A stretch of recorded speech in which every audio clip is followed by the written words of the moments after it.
अंतस की धारा में जाग कर देखना होगा इस मन को, अपनी अवेयरनेस का दीप जलाना,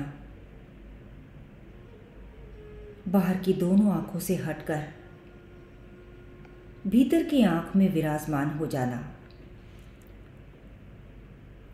मन माया के विस्तार को देखना। मन में यदि कोई ऊंचा विचार नहीं चल रहा होगा तो घटिया चीज अपने आप नाचने लगेगी। ऐसा नहीं होगा कि मन खाली पड़ा रहेगा। ऐसा तब होता है जब आपके जीवन में कोई ऊंचा लक्ष्य या मिशन नहीं होता। वास्तव में फिजूल चीज फिजूल है, ये पता ही तब चलता है जब कोई ऊंची चीज जीवन में आ जाती है। नहीं तो फिजूल चीजें ही ऊंची लगती रहेंगी और ये जीवन जीवन नहीं है, जीवन की बर्बादी। समय, जीवन, मन और शरीर को बेहतर समझना होगा। थोड़ा और गहराई से देखिए। आपका मन आपको खुद बताएगा कि क्या चल रहा है भीतर। आपका शरीर खुद बताता है कि कितना खाना है, कब खाना है। एक बात और, जितना ज़्यादा आप शरीर को सक्रिय रखेंगे, शरीर उतना ज़्यादा जोर से बता पाएगा अपनी भूख के बारे में। शरीर जितना इनएक्टिव रहेगा, अक्रिय, उतनी उसकी आवाज़ दुर्बल पड़ती जाएगी। उसके बाद आपको सिर्फ मन की आवाज़ सुनाई देगी और मन की जो आवाज़ है वो सिर्फ इंद्रियों की आवाज़ है। मन इसलिए नहीं खाता कि पेट भरे, मन इसलिए खाता है कि जुबान को स्वाद आए। पेट तो कुछ बता ही नहीं पा रहा, पेट पर तो सिर्फ अत्याचार हो रहा है और हम इस बात को समझना ही नहीं चाहते। जब शरीर तेज चलता है, भागता है, तेज व्यायाम करता है, फिर पेट भीतर संकेत भेजता है और वो संकेत इतना प्रबल होता है कि फिर उसको आप नकार नहीं सकते, आपको खाना पड़ेगा। खाऊं या ना खाऊं, ये प्रश्न ही नहीं उठेगा। बार बार आप पूछते हैं कि वो खाऊं, ये खाऊं, क्या खाऊं। ये प्रश्न बता रहे हैं कि बड़ा निष्क्रिय जीवन है।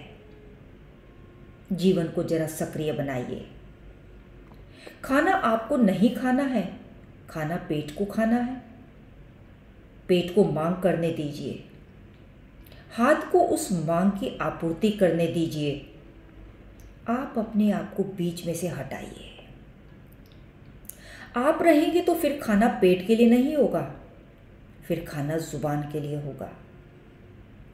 मन पेट के साथ तब लगता है जब मन वहां नहीं होता, जहां मन को लगा होना चाहिए। बस मन को उसकी सही जगह लगा दीजिए। मन भी प्रसन्न थोड़ी ना रहता है पेट के साथ लग करके।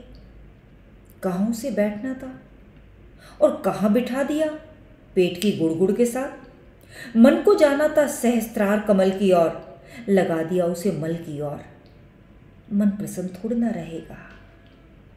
मन को अध्यात्म की ओर, अंतस की ओर लगाएं और शरीर को योगाभ्यास में लगाएं।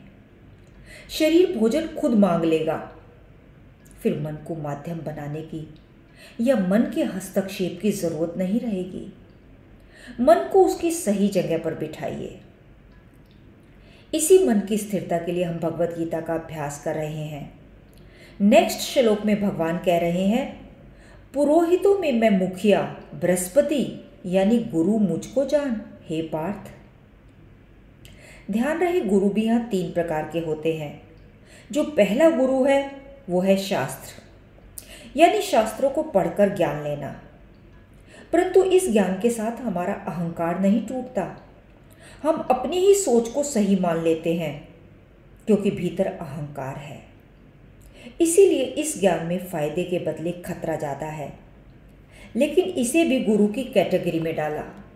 तो पहला गुरु है हमारा शास्त्र, उसके बाद उससे बेटर गुरु है किसी प्रत्यक्ष गुरु से समझकर जानकार होना। जो भी जान रहे हो वो सही समझ रहे हो, हालांकि अभी अनुभव नहीं हुआ है। जो सुना है वो बिल्कुल सही सुना है।